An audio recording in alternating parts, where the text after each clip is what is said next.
Well, every January 22nd, we remember the anniversary of Roe v. Wade, which legalized abortion here in the United States. And Bishop DiMarzio is here with us today to reflect on that. Bishop, every year we have this March for Life, and we remember that decision, which we certainly we're not in favor of.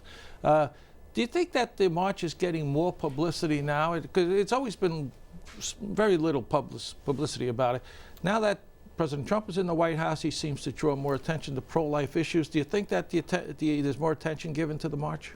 It's hard to judge. I don't think much more, though. You know, he has addressed them more, as some presidents have, through taping, a taped message, etc. But the media will not play it up. Whatever happens, it's just going to be downplayed. The few protesters that are against it will be seen on the media, but the whole march itself, the tremendous amount of youth that are there, never is seen on the media. So it's something that they bury. Yeah. Are there a lot of young people from our own diocese that go down there every year? I think we have about 4 or 5 buses every year that will go down there. And again, there's an all-night vigil at the cathedral, not the cathedral, but the National Shrine of Immaculate Conception, the Basilica. And then the next day there's a youth mass in one of the arenas, and then they go to the march. So I mean, they really they travel and they stay awake, and you know, it's a sacrifice for them. But it's young people. Nobody forces them. They go on their own. Yeah. Some people try to say that if you're against abortion, you're against women.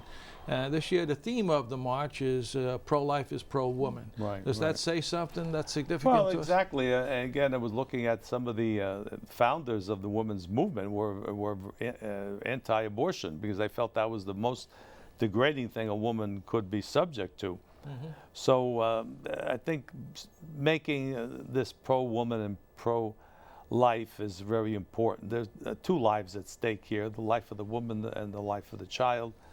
And that when you respect the life of the woman, you will respect the life of the child. So I think that comes first, too. You know, we always try to keep the anti-abortion movement in the context of a consistent ethic of life, so that it's one of the life issues. But when we say it's just one of the life issues, does that try to downplay the issue of abortion in our society? Yeah, I think it's the preeminent life issue, because if you haven't got life, what else matters? You know, all the other things are important. They are life issues, but if there's no life, the rest of it doesn't matter at all. So it's the preeminent. Life itself, at its beginning, creates all the other issues for the life movement. There were some calls today for the Supreme Court to revisit the Roe versus Wade decision. Would you be in favor of that? Is that locked in and set in law as a precedent? No, there are many other things the Supreme Court was wrong on in the past, on slavery. Remember that? You know, they were wrong on slavery.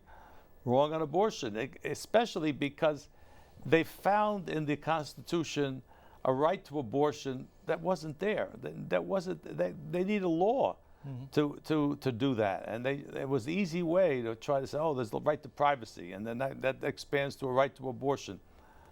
I think that's where the problem is. You know, the Supreme Court cannot legislate. They're supposed to interpret the law as it is. And that's part of what happened in Roe versus Wade. Some of the people who originally voted for it later, 2 of them, said they were wrong after this decision was made. So, I mean, it has to be looked at. It's not perfect. There's no human decision that's perfect that can't be revisited. Okay, Bishop, thanks for your insights on that.